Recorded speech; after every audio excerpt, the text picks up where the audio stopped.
Hello বন্ধুরা, তোমরা কেমন আছো? আশা করি সবাই ভালো আছো। তো আজকে ত্রয়িস কুকিং কর্নারে একটা বলতে পারো এটা সাবেকি একটা রান্না। তো তাও আমি এটাকে একটু ফিউশন দেওয়ার চেষ্টা করেছি।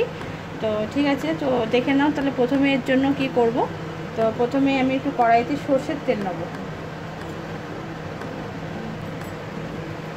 সর্ষের তেলটা গরম হতে হতে আমরা একটু জিরে ফোড়ন, শুকনো লঙ্কা ফোড়ন, তেজপাতা, গোটা গরম মশলা একটু দিয়ে দেব, দারচিনি, এলাচ, লবঙ্গ,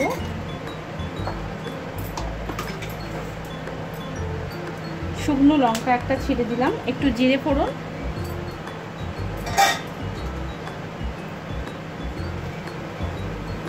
দিয়ে দিলাম।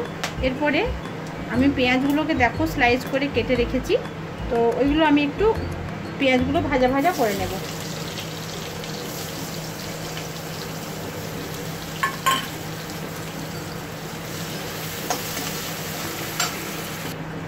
যেমন আমরা পেঁয়াজটাকে চিকেন মাটন এসবের জন্য ভেজে থাকি একটু লাল লাল করে, তো সেইভাবেই ভাজবো যাতে সুন্দর একটা গন্ধও বেরোয় আর ভালো টেক্সচারও হয়।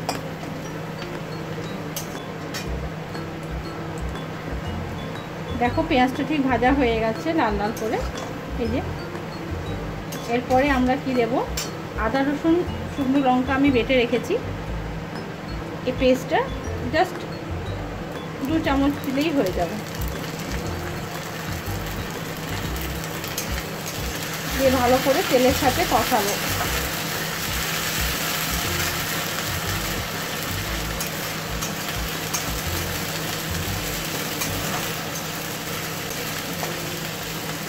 এই রান্নাটা আমি অ্যাকচুয়াল মটন দিয়ে করব। তো মটন তোমরা কে কে ভালোবাসো আর কে কে ভালোবাসো না আমাকে কমেন্টে জানাবে।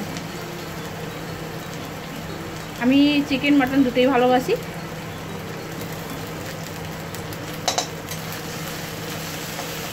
তো এই যে মশলাটা ভাজা হতে হতে গুঁড়ো মশলাগুলো আমি অ্যাড করব।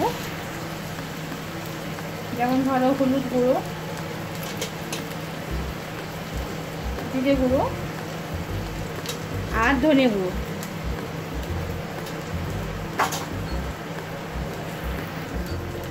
পুরো মশলাগুলো তেলের উপর দিলে একটু পুড়ে যাওয়ার সম্ভাবনা থাকে, তার জন্য আমি একটু জল অ্যাড করছি। তোমরাও জল দিতে পারো। জল অ্যাড করলাম। এরপরে কি দেব, টমেটো আমি দিচ্ছি না, আমি একটু টমেটো সস ব্যবহার করব। এতে কালারটা খুব সুন্দর হয় আর টেস্টটাও অনেক বেড়ে যায়। তবে টমেটো সস দিলে সসের তো একটু মিষ্টতার পরিমাণ একটু বেড়ে যায়। তো তোমরা তাতে চিনি দেবে না, আর তরকারিটায় ওই সসের যে মিষ্টি তাতেই তরকারিটা ব্যালেন্স হয়ে যাবে।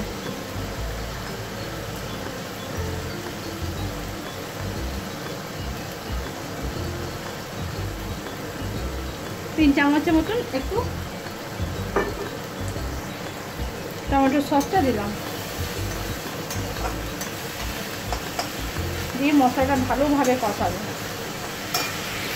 এরপরে মশলাটা ঠিক কষে সাইড থেকে তেল যখন বেরিয়ে যাবে, তো তখন কি করবে, আমি মটনের একটু টুকরো, কয়েক পিস টুকরো, এটা কম মটন থাকলেই সম্ভব,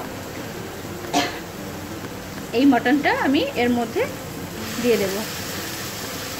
দিয়ে ভালো করে একটু কষাবো, যেমন আমরা মাংস কষাই সেভাবে একটু ঢাকা চাপা দিয়ে একটু কষাবো, যাতে ভালোভাবে একটু ভাজা ভাজা হয়ে যায়। দিয়ে কী করবো, একটু চাপা দিয়ে দেব। চাপাটা খুলে নিয়ে দেখবো ভালোভাবে কষানো হলো কিনা।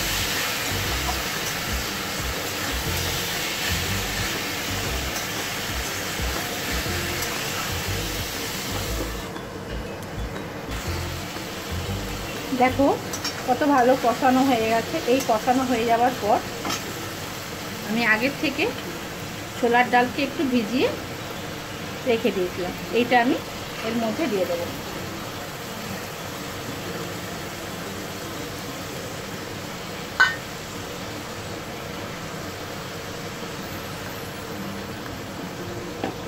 দিয়ে ভালো করে কষাবো। আবারও মটন টুকরোগুলো আর ডালটায় করে ভালো করে মিশিয়ে নিই।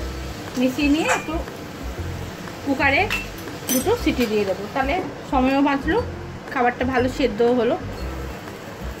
এই যে দেখো কেমন ভাজা ভাজা করে কষিয়েছি। এইরকম অবস্থায় কুকারে দুটো সিটি দিয়ে দেবো।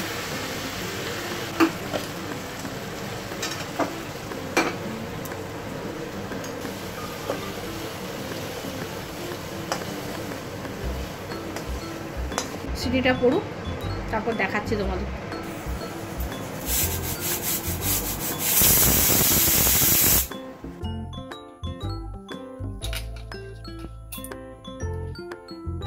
এই যে দেখো কত সুন্দর সেদ্ধ হয়ে গেছে আর সুন্দর একটা কালারও এসেছে।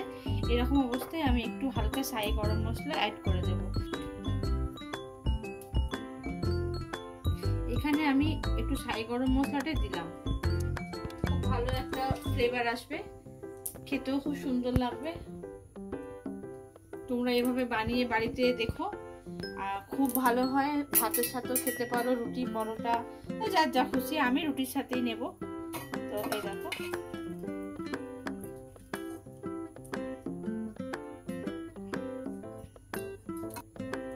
ডালও সেদ্ধ হয়ে গেছে, এই যে মটনের কিমাগুলো সেও সেদ্ধ হয়ে গেছে, দুটোই খুব ভালোভাবে, ওই জন্য আমি কুকারটাই প্রেফার করি।